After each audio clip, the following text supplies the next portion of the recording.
इस वीडियो में हम लोग ज्योग्राफी के एक बहुत ही महत्वपूर्ण क्वेश्चन पर चर्चा करेंगे जो आपके आने वाले बोर्ड एग्जाम के लिए काफ़ी महत्वपूर्ण होगा। तो वीडियो को शुरुआत करने से पहले जैसे कि सभी वीडियो की तरह इस वीडियो के अंदर में भी हम आपको एक बात की जानकारी देना चाहते हैं। यदि आप मैट्रिक एग्जाम की बेहतर से बेहतर तैयारी करना चाहते हैं तो आप हमारे दिए गए व्हाट्सएप ग्रुप में जरूर ज्वाइन करने का प्रयास कीजिएगा, जो कि व्हाट्सएप ग्रुप का लिंक इसी वीडियो के डिस्क्रिप्शन बॉक्स में दिया गया है। तो वहाँ से आप लोग जरूर ज्वाइन कर लीजिएगा। तो चलिए दोस्तों, बिना समय के गवाए हुए सीधे चलते हैं हम लोग प्रश्न की ओर। देखिए प्रश्न क्या है, ऊर्जा के पारंपरिक और ऊर्जा के गैर पारंपरिक स्रोत से आप क्या समझते हो। ऑब्जेक्टिव के रूप में और सब्जेक्टिव के रूप में यहाँ से क्वेश्चन आता ही है। कई बार आपके बोर्ड एग्जाम में पूछ लिया जाता है निम्नलिखित में कौन ऊर्जा के एक गैर पारंपरिक स्रोत है। एक बार क्वेश्चन बैंक को देख लीजिएगा, ये नहीं हल्का में मत लीजिए कि सर जी यहाँ पे कह रहे हैं इसका मतलब हवा हवा में ऐसे जैसे दूसरे टीचर जब कह रहा है व्यू जलाने के लिए इधर से उधर कह रहा है, हल्का में मत लीजिए। हम जिस अनुसार से कह रहे हैं उसी अनुसार से चलिए, क्योंकि हमारा मकसद ये नहीं है कि हम ज़्यादा से ज़्यादा वीडियो बना दें और आपको एग्जाम में नहीं है, वो मकसद नहीं है।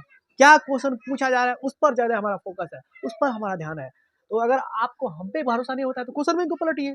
विगत 10 वर्षों के दौरान देखिए कौन कौन से क्वेश्चन पूछा जा रहा है और कौन कौन से क्वेश्चन हम बता रहे हैं उसी पैटर्न पे है कि नहीं है। तब तो पता चलेगा कि सर सही पढ़ा रहे हैं कि गलत पढ़ा रहे हैं, कि कैसे पढ़ा रहे हैं, अच्छा पढ़ा रहे हैं कि बुरा पढ़ा रहे हैं, तब ना पता चलेगा। तो क्वेश्चन बैंक देखिएगा तब ना पता चलेगा। तो हम ये कह रहे हैं कि इस तरह का क्वेश्चन कई बार आपके बोर्ड एग्जाम में पूछा गया है। निम्नलिखित में ऊर्जा के पारंपरिक स्रोत क्या है, या निम्नलिखित में ऊर्जा के गैर पारंपरिक स्रोत क्या है, इस तरह से ऑब्जेक्टिव के रूप में तो पूछा ही जाता है। अब कई बार ऊर्जा के गैर पारंपरिक और ऊर्जा के पारंपरिक स्रोत से आप क्या समझते हैं, 2 नंबरिया में 4 नंबरिया में पूछा ही जाता है। आइए इस प्रश्न को एक बेहतरीन तरीका से समझने का प्रयास करते हैं। तो ऊर्जा का पारंपरिक स्रोत का मतलब जो परंपरा से मिलते आ रहा है, जो परंपरा से जो सदियों से हम लोगों को प्राप्त होते रहा। जैसे कि हम सभी जानते हैं ऊर्जा संसाधन के बगैर अपने देश की प्रगति का संकल्पना करना ये संभव नहीं है। ऊर्जा संसाधन के बगैर आप देश की तरक्की कहिएगा, ऊर्जा संसाधन कितना विद्यार्थी कहेगा सिर्फ सर जी शरीर के अंदर में जो ताकत है वो तो ताकत है ही है। आपके अंदर में शरीर के अंदर में एनर्जी नहीं रहेगा तो आप काम कर पाइएगा। वो यहाँ पे एनर्जी का बात नहीं रहा, यहाँ बात हो रहा है कोयला, पेट्रोलियम, ज्वारीय ऊर्जा, सौर ऊर्जा। अगर ये सब किसी भी देश के अंदर में नहीं रहेगा, क्या होगा, पेट्रोलियम ऊर्जा नहीं रहेगा, कोयला नहीं रहेगा तो उस दिन देश का तरक्की होगा। कोयला नहीं रहेगा तो उस दिन में क्या फैक्ट्री चल पाएगा, विद्युत का उत्पादन हो पाएगा। पेट्रोलियम नहीं रहेगा तो उस दिन क्या होगा, क्या देश के अंदर में परिवहन व्यवस्था सुदृढ़ हो पाएगा, परिवहन चल पाएगा, गाड़ी चल पाएगी। और जब गाड़ी नहीं चलेगा, विद्युत नहीं उत्पादन होगा, विद्युत उत्पादन नहीं होगा तो उस दिन फैक्ट्री चलेगा, फैक्ट्री नहीं चलेगा तो प्रोडक्शन का प्रक्रिया बंद हो जाएगा। इसके साथ ही साथ अगर पेट्रोलियम नहीं रहेगा किसी देश के अंदर में, हम लोग पेट्रोलियम हमारे देश के पास नहीं है, तब ना हम लोग को क्या करना पड़ता है, दूसरे देश से आयात करना पड़ता है, तब ना हमारा पैसा दूसरे देश के चले जाता है। अगर वही पेट्रोलियम हमारे देश के अंदर में रहता तो हम कितना तरक्की करते। हमारा सारा पैसा सब चले जाता है कि दूसरे देश के अंदर में पेट्रोलियम खरीदने में या कोई दूसरे और कोयला और खरीदने में। और हम उस चीज़ में परिपूर्ण रहते तो आज हमारे देश का तरक्की, आज हम कहाँ से कहाँ रहते हैं। बात समझिए, समझने वाली बात है। तो ऊर्जा संसाधन किसी भी देश की तरक्की के लिए, कोई भी संसाधन किसी भी देश की तरक्की के लिए काफ़ी महत्वपूर्ण रहता है ना। यहाँ पर समझने की कोशिश कीजिए।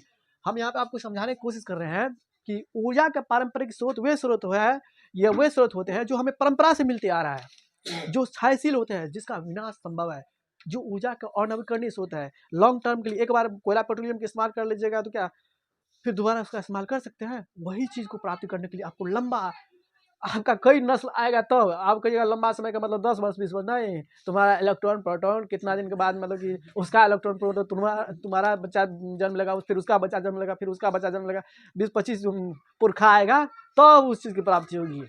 ऐसे संसाधन होता है कोयला पेट्रोलियम। तो देखिए ना यहाँ पर परिभाषा क्या लिखा है। परंपरागत का मतलब क्या हुआ, जो परंपरा से मिलते आ रहा है और परंपरा समाप्त भी हो जाती है।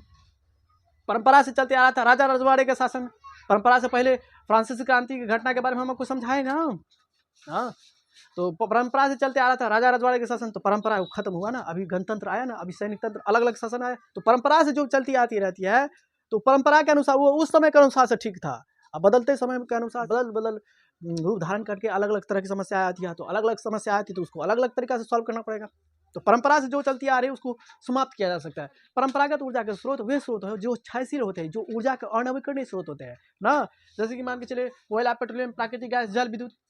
परंपरागत ऊर्जा के स्रोत के बारे में क्या लिखे हैं, ऊर्जा के वे स्रोत जो हमें सदियों से प्राप्त हो रहा है, जो हमें सदियों से प्राप्त हो रहा है, तथा जो ऊर्जा के अनवीकरणीय स्रोत होते हैं, तथा जो ऊर्जा के अनवीकरणीय स्रोत हो उसे ही हम लोग क्या कहते हैं, ऊर्जा के परंपरागत स्रोत कहते हैं। इसको एक बेहतरीन तरीका से लिखना है कॉपी के अंदर में। किसी भी बात को समझिए और फिर उसको खुद से प्रैक्टिस करने का प्रयास कीजिए। ऋषि आप ही के लिए वीडियो बना रहे हैं। इसके बाद देखिए गैर परंपरागत स्रोत, गैर परंपरागत स्रोत क्या होता है? ऊर्जा के वे स्रोत जिनके भंडार असीमित है, जो कभी समाप्त नहीं हो सकते, जैसे ज्वारीय ऊर्जा, सौर ऊर्जा। सौर ऊर्जा आज भी सौर ऊर्जा उगेगा, कल भी उगेगा, जब तक दुनिया संसार रहेगा तब तक सूर्य ऊर्जा मिलेगा ही। ज्वारीय ऊर्जा, समुद्र में जो ज्वार भाटा निकलता है, समुद्र में लहर उत्पन्न तो हमेशा होती ही रहेगी, उससे करंट हमेशा उत्पन्न होती ही रहेगी। पवन ऊर्जा हमेशा, जब तक दुनिया संसार रहेगा पवन वायु तो रहेगा ही पृथ्वी के अंदर में, तो ये सब कभी समाप्त नहीं होगा। जो कभी समाप्त नहीं होता है ऐसे ऊर्जा के स्रोत को हम लोग कहते हैं ऊर्जा का गैर पारंपरिक। पारंपरिक का मतलब जो परंपरा से परंपरा वाला खत्म भी होता है, इतना याद रखिए। पारंपरिक का मतलब क्या हुआ? अनवीकरणीय। अनवीकरणीय का मतलब तो आप जानते ही हो, जो समाप्त हो जाए। गैर पारंपरिक का मतलब क्या होता है? नवीकरणीय। नवीकरणीय का मतलब आप लोग जानते ही हो, जो कभी समाप्त नहीं हो, जिसकी प्राप्ति पुनः संभव हो ना। देखो यहाँ पे क्या परिभाषा लिखे हैं? ऊर्जा के वे स्रोत जिनके भंडार असीमित है। ऊर्जा के वे स्रोत जिनके भंडार असीमित है और ये कभी खत्म नहीं हो सकते, ये कभी खत्म नहीं हो सकते, इसलिए इन स्रोत को अक्षय। अक्षय का मतलब जिसका कभी क्षय ना हो, जिसका कभी विनाश ना हो, जो हमेशा अस्तित्व में रहेगा, जब तक दुनिया संसार रहेगा। सूर्य की रोशनी, ज्वारीय ऊर्जा, पवन ऊर्जा, ये सब रहेगा ही। ऊर्जा के वे स्रोत जिनके भंडार असीमित है, ये कभी खत्म नहीं हो सकते, कभी समाप्त नहीं हो सकते, इसलिए इन स्रोतों को अक्षय स्रोत या नवीकरणीय स्रोत कहा जाता है। देखो इसलिए इन स्रोत को अक्षय स्रोत या नवीकरणीय स्रोत, 2 बार नवीकरणीय स्रोत कहा जाता है। यहाँ 2 बार लिख दिए थे, कहा जाता है। जैसे सौर ऊर्जा, पवन ऊर्जा, ज्वारीय ऊर्जा, भूतापीय ऊर्जा, जैव ऊर्जा। वैसे भूतापीय ऊर्जा और सौर ऊर्जा में क्या अंतर है? आप लोग आज ही यूट्यूब पे सर्च करके देख लीजिएगा, सौर ऊर्जा और भूतापीय ऊर्जा में क्या अंतर है। वहाँ पर हमने एक बेहतरीन तरीका समझाया है। जैसे जैसे हम कह रहे हैं उसी के अनुसार से आप चल दीजिए, आपको एग्जाम में बेहतर अंक लाने से कोई नहीं रोक पाएगा ना। अगर आप चाहते हो कि मैट्रिक एग्जाम में बेहतर से बेहतर अंक लाए, तो उस स्थिति में आपको पढ़ना ही पड़ेगा। हमारे चैनल पर जो भी वीडियो अपलोड होते जा रहा है, उसको क्रम से आपको देखना ही पड़ेगा। आप देखिए ना, हमारे पढ़ाई का तरीका देखिए ना, और क्वेश्चन बैंक देखिए, किस तरह से क्वेश्चन पूछा जा रहा है वो देखिए, और एग्जाम में हम जो पढ़ा रहे हैं वो आ रहा है कि नहीं आ रहा है वो पहले देखिए। हम आप देखिएगा तो 100% सेम टू सेम क्वेश्चन, वही उसी तरह का क्वेश्चन आने की संभावना बनी रहती है। हम वो नहीं पढ़ाते हैं जो एग्जाम में नहीं आता है, हम वो पढ़ाते हैं जो आपको एग्जाम में टैक्ट हिट करेगा ना। आज के इस वीडियो को यही करते समाप्त। तो चलिए दोस्तों, फिर मिलेंगे नए वीडियो में नए कंसेप्ट के साथ। तब तक के लिए हमें बता दीजिए। जय हिंद, जय भारत।